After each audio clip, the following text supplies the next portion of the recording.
Please, Shane, don't tell Grandfather about this. I have no idea how it happened. I've never seen this kid before. Ava was visibly shaking, hugging the silk bed sheets tightly around her naked body to cover herself as her brother Shane and his men barged into the room. Shane threw his head back and laughed. Sorry, Ava. Grandpa has a right to know what a slut you are if he's going to put you in charge of the family business. Slut-shaming? Really? Aiden interrupted, rising to Ava's defense. Besides, nothing happened between us. I don't even know how I got here.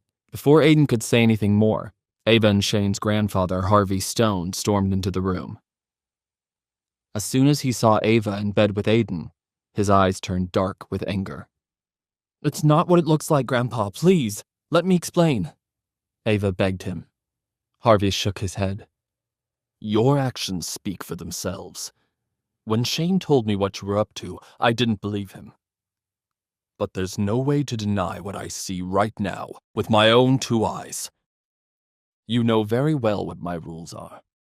And you also know what happens when you break them. Harvey scolded. But your rules are so old-fashioned and unfair, Ava protested, her eyes welling up with tears. I'm the one who decides what's fair and unfair in this family, Harvey growled.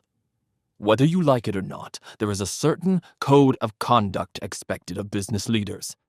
I was taking a big risk tapping you to be the next CEO of Stone Co. No woman has ever held that position. Your behavior today proves you are not fit to serve. You will have to withdraw your candidacy immediately. But how would anyone know about what happened if you don't tell them? Ava pointed out. Not that anything did, she added. Shane snickered. How do you think we found out about it? This little love fest started long before you got to the room. Drunken makeouts in the bar, public displays of affection. My friends are never going to let me hear the end of it. I don't remember any of that, Ava stammered. Aiden shook his head. Neither do I. Exactly, Harvey exclaimed. Your behavior was completely irresponsible, with no consideration whatsoever of the damage it might do to Stone Co.'s reputation. Ava began to sob. What about my shares in the company? I worked so hard for them. You won't really take those away too, for something like this, would you? Those shares come with the position. No CEO job, no shares. You knew exactly what the stakes were, yet you chose to do this anyway. There are no exceptions. Unless... Harvey stroked his chin thoughtfully. What is it, Grandpa? Tell me, I'll do whatever you want, Ava pleaded. Harvey pointed at Aiden. There is one way we can still save your reputation. If this man agrees to marry you, I'll let you keep your shares and keep you in the running for CEO. If not, you're on your own. I don't know what happened last night, but I don't want to ruin this woman's life, Aiden thought. Besides, Ava is beautiful, and the Stones seem to be very rich. How bad could it be? Growing up as an orphan, Aiden always wondered what it would be like to have a family. I'll marry you, Aiden volunteered. But when his eyes met Ava's, he felt like he was staring death in the face. Harvey nodded. Very well. From now on, you are her husband, and a member of the Stone family. Ava huffed. Don't I get any say in the matter? I'm the one who will have to spend the rest of my life with him. Of course you do. But if you say no, you're out of the running for CEO, and your shares in the company will go to Shane. It's that simple. But, Grandpa... Harvey cut her off. End of discussion. Ava huffed. Fine. I'll marry him. Harvey nodded. Wise decision. There's a big party at Cyrus's place tonight. I want you to bring him there. It will be the perfect chance for the two of you to announce your engagement. We need to make this whole unfortunate incident seem like it was intentional. Come on, boys. Let's let these two lovebirds have some privacy. Shane and his men followed Harvey out of the room. Shane sneered at Ava on his way out. Congrats on the new husband, sis. As soon as they were gone, Ava looked at Aiden, tears streaming down her face. You ruined my life, she wailed. This is all your fault. She ran into the bathroom and shut the door. But I really don't know how this happened either, he shouted through the door.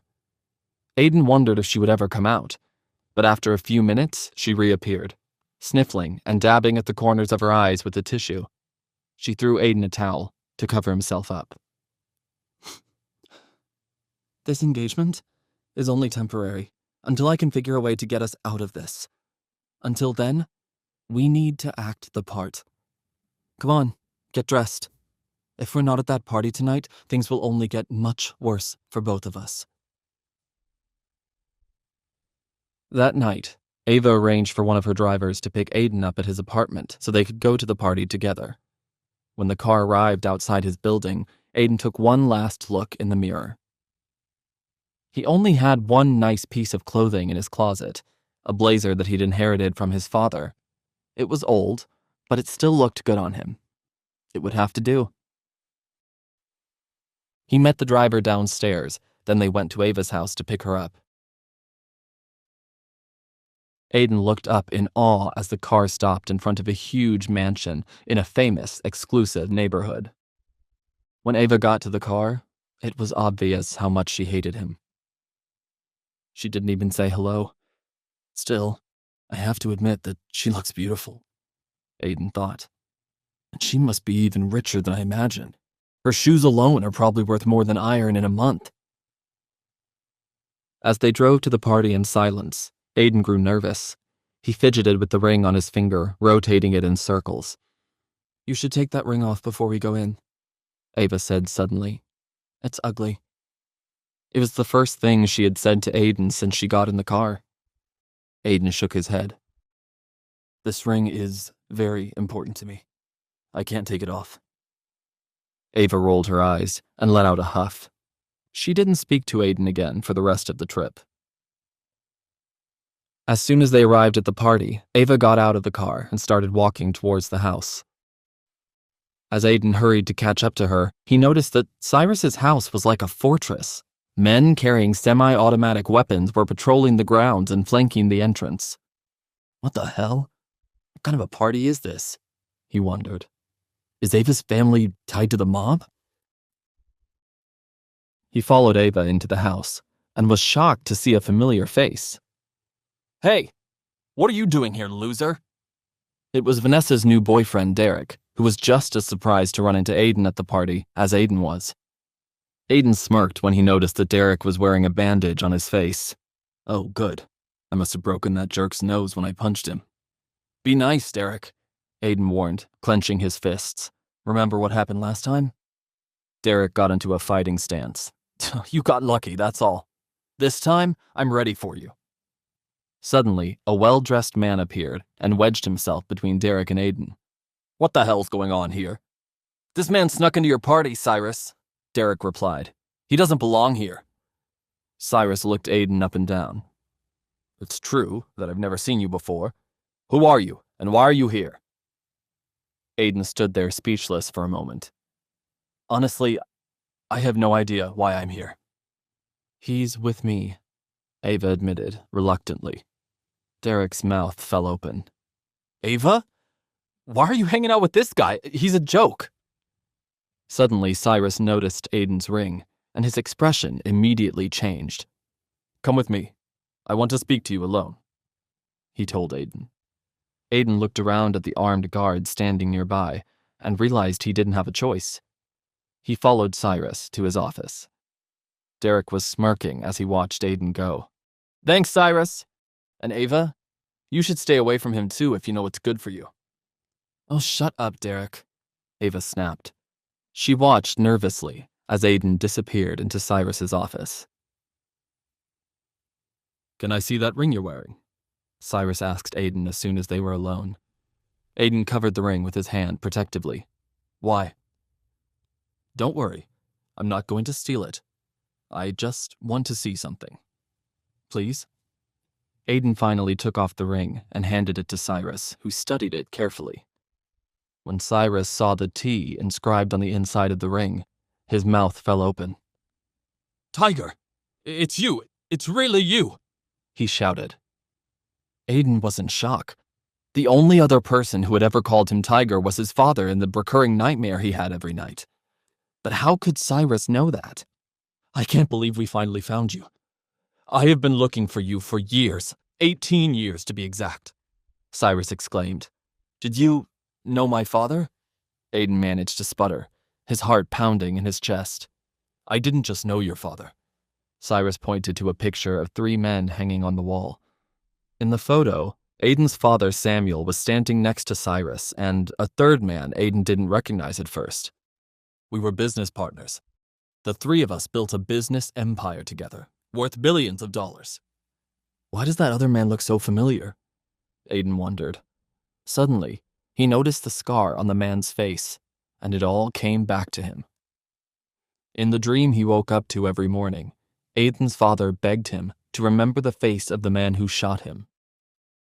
There, on the wall, was the man who betrayed Samuel and killed him in cold blood. No, it can't be. Aiden's eyes flashed with rage. Don't worry, Dad. I'll find that and make him pay, just like I promised. Will Cyrus lead Aiden to his father's killer? Why has Cyrus been looking for Aiden for the past 18 years? What else will Cyrus reveal about Aiden's true identity? Hey amazing viewers, it's Aiden here. Thanks for sticking with us. By the time of the release of this video, only 8% of our viewers have joined the party by subscribing, and 92% of you might miss out on our next mind-blowing video. So what are you waiting for? Hit that subscribe button and join the exclusive club.